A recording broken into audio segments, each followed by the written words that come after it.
He fired her in front of everyone, not knowing she owned the building. "What do you even think you're worth, Maya?" Brandon's voice cut across the showroom like a blade. The glass chandeliers trembled slightly from the air conditioning, but it felt like they were shaking from his rage. Employees froze. Customers turned. The marble floor of the luxury boutique seemed to grow colder under Maya Cruz's shoes. She stood at the counter with a return receipt in her hand and a shy customer in front of her, an older woman whose hands trembled as she explained that her son had accidentally bought the wrong size. Maya had already decided to accept the return, even though the system said the window had closed by 2 days. The shoes were immaculate. The story was true. "Sir, I was only—" Maya began. "You were only breaking policy again," Brandon snarled. He was the general manager. Perfect haircut, perfect cufflinks, a shiny watch that told everyone he was important. "We don't bend rules for charity cases. This is Dalton and Gray, not a flea market."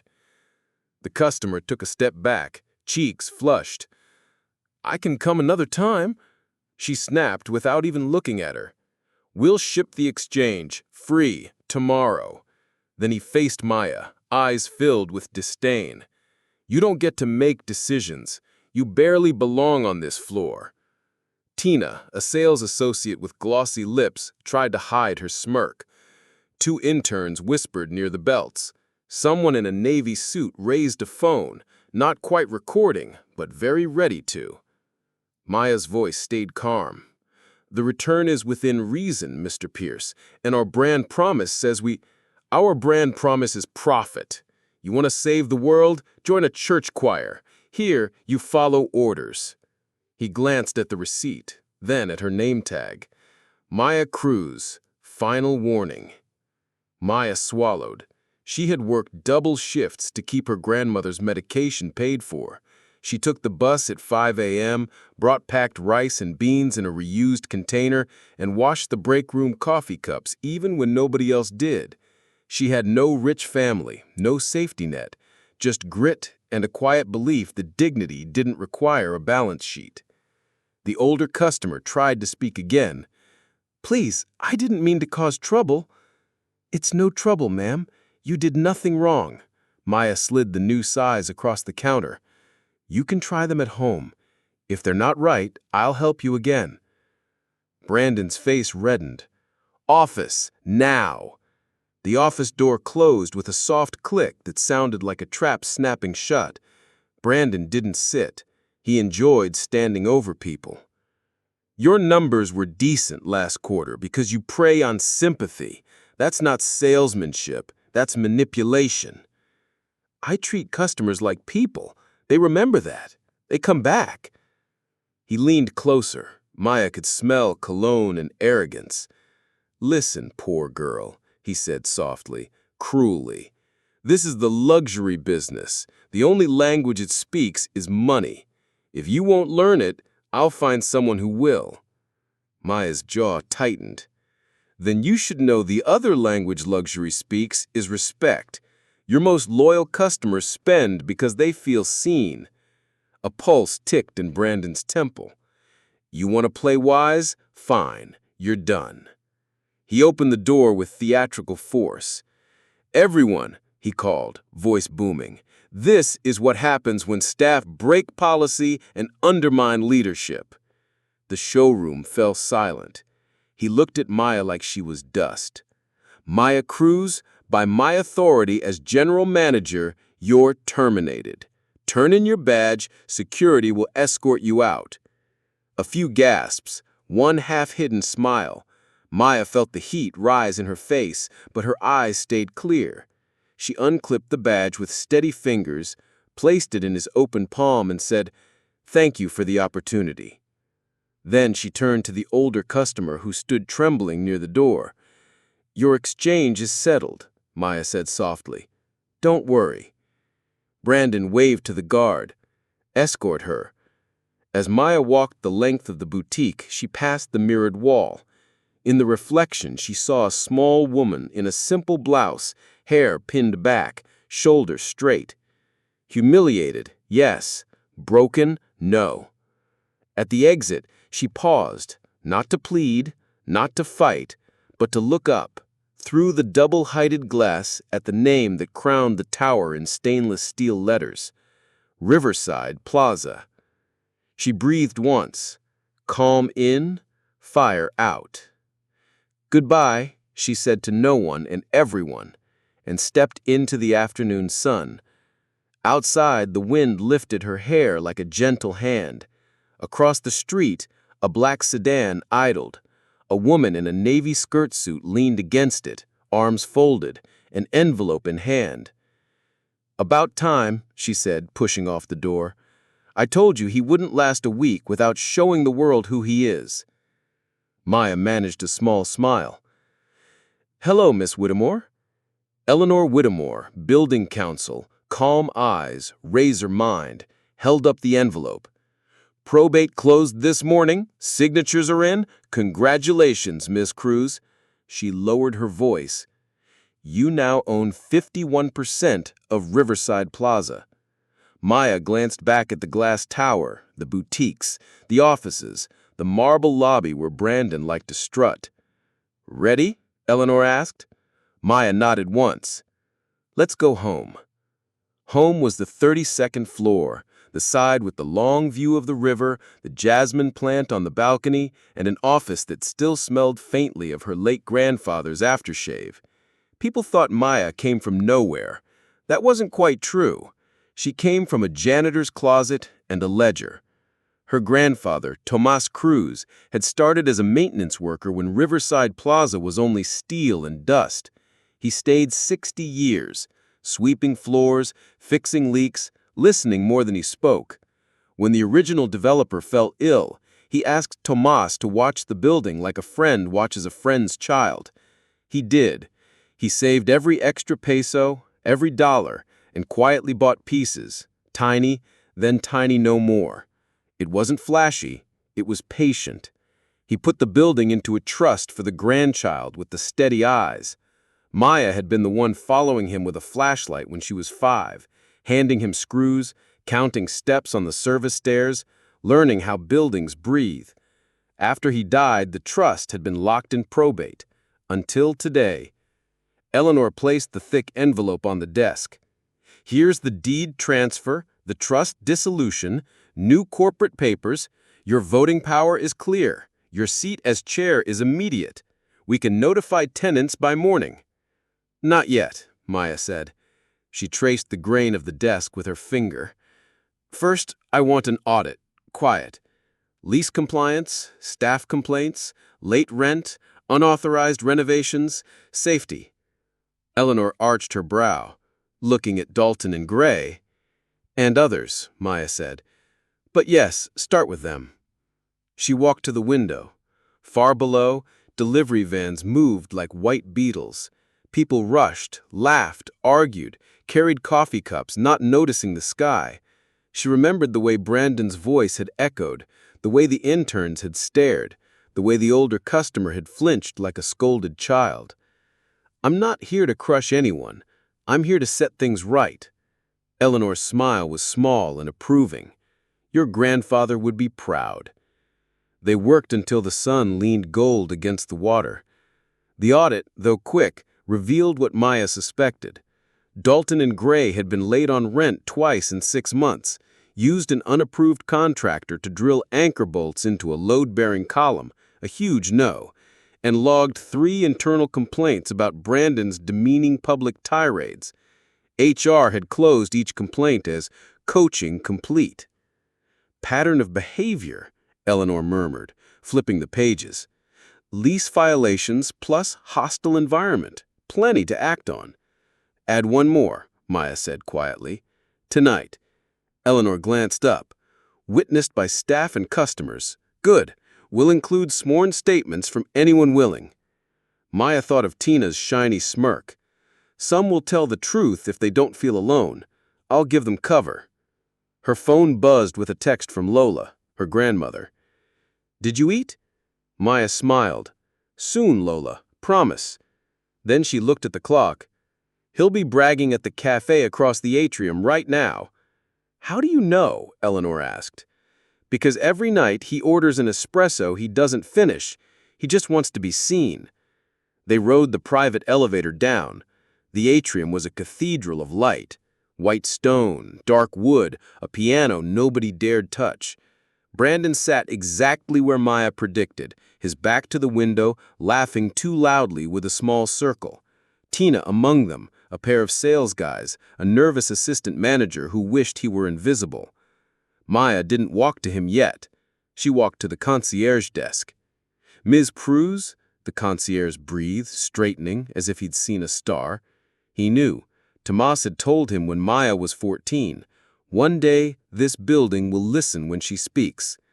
The concierge never forgot. "Louis," Maya said warmly, "I need meeting room A in 30 minutes. Quiet." She shook her head. He'll hear. By the time she crossed the atrium, the energy had already shifted. A hush moved like a breeze. People whispered without knowing why. Maya's presence wasn't royal, it was anchored. The security chief, Carl, appeared at the margin of the space, as if materializing from the marble.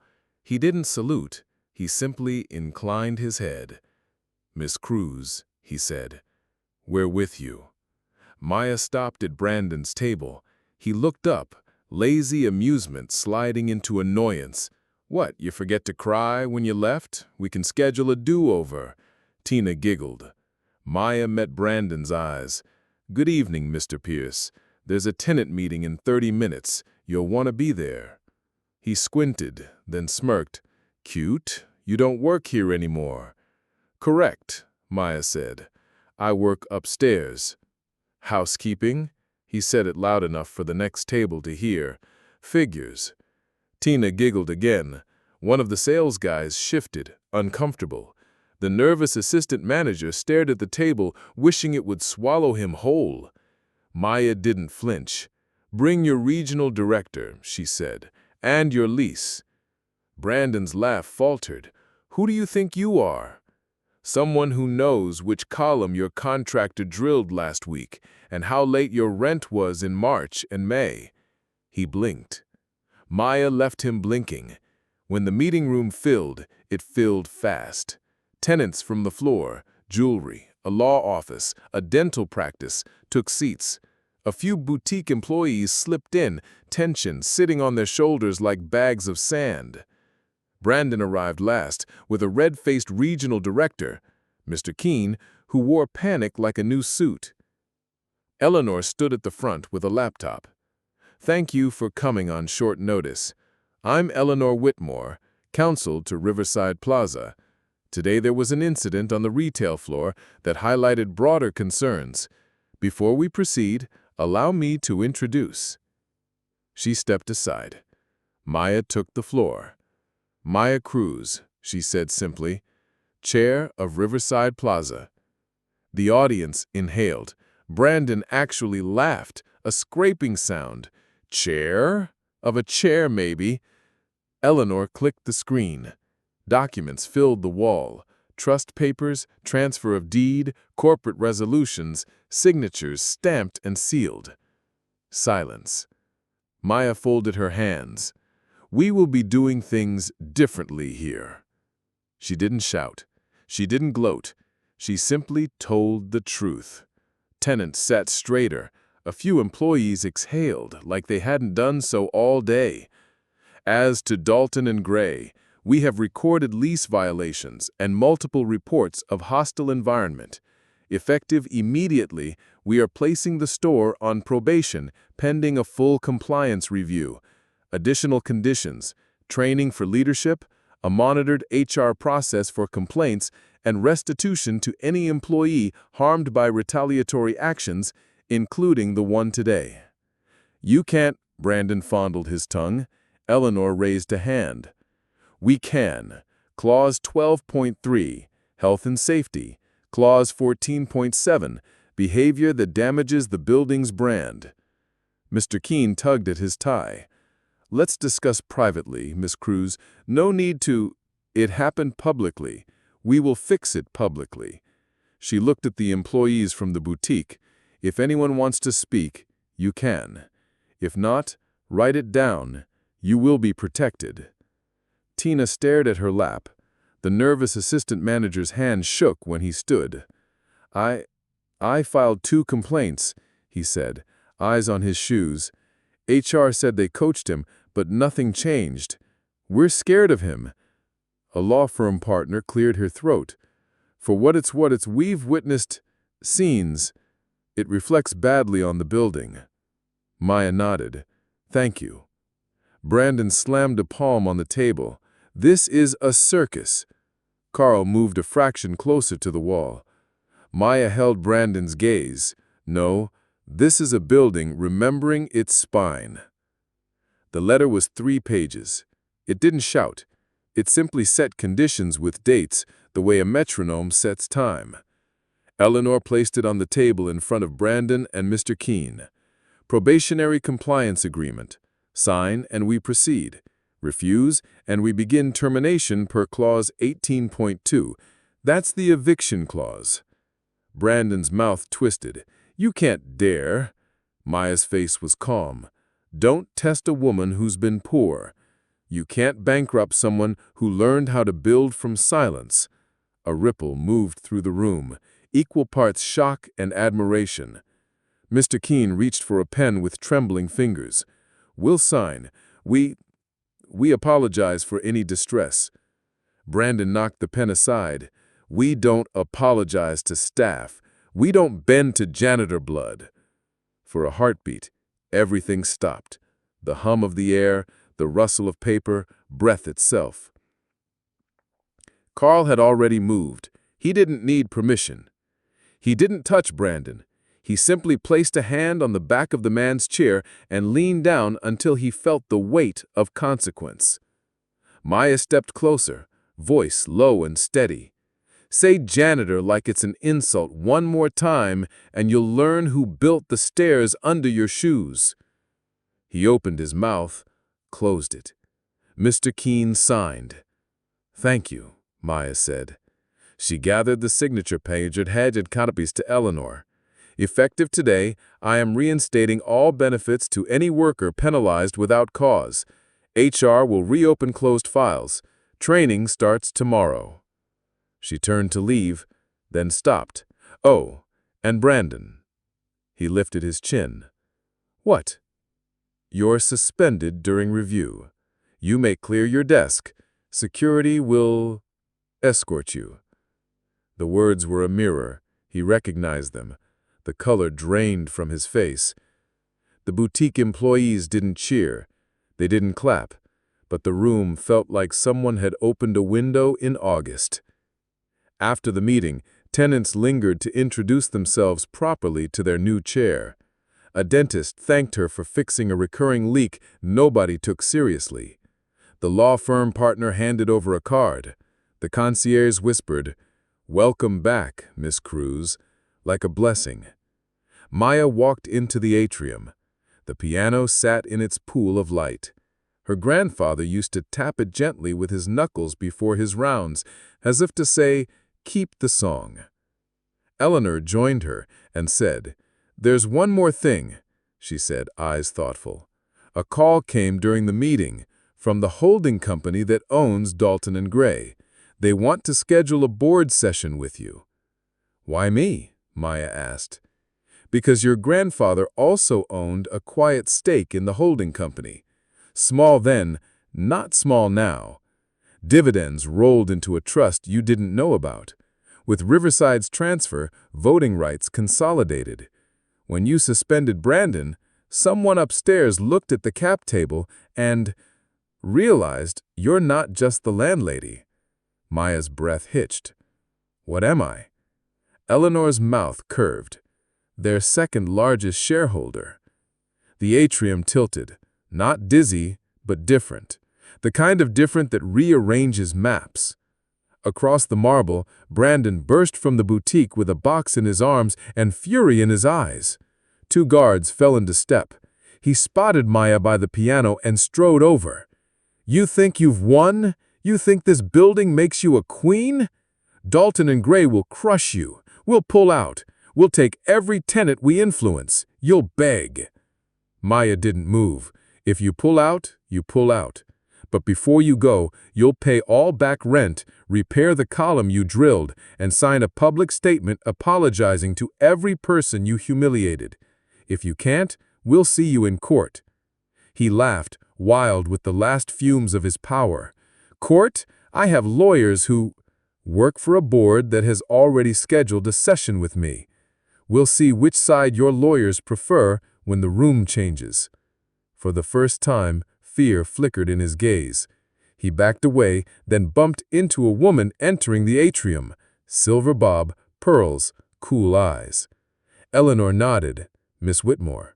But the woman wasn't looking at Eleanor, she was looking at Maya with measured curiosity. "I'm Eleanor's counterpart on the holding company. Board Chair Helen Armitage. Miss Cruz, is it? Walk with me." Brandon watched, mouth slack, as the two women moved toward the private elevator, one who controlled the roof, the other who controlled the floor. Inside the lift, Helen studied Maya's face. "Brandons are loud. Buildings are patient. You made a public decision that was morally right and commercially sound. We lose more revenue to bad managers than bad markets. The board will be interested. I won't run a company that crushes people." "Good," Helen replied. "We don't need tyrants, we need stewards." When the doors opened on 32, the river lay like a sheet of hammered copper under the evening sky. Helen stepped into Maya's office and noticed the jasmine plant, the neat stack of ledgers, the framed photo of Thomas in a faded cap. "This was your grandfather's,"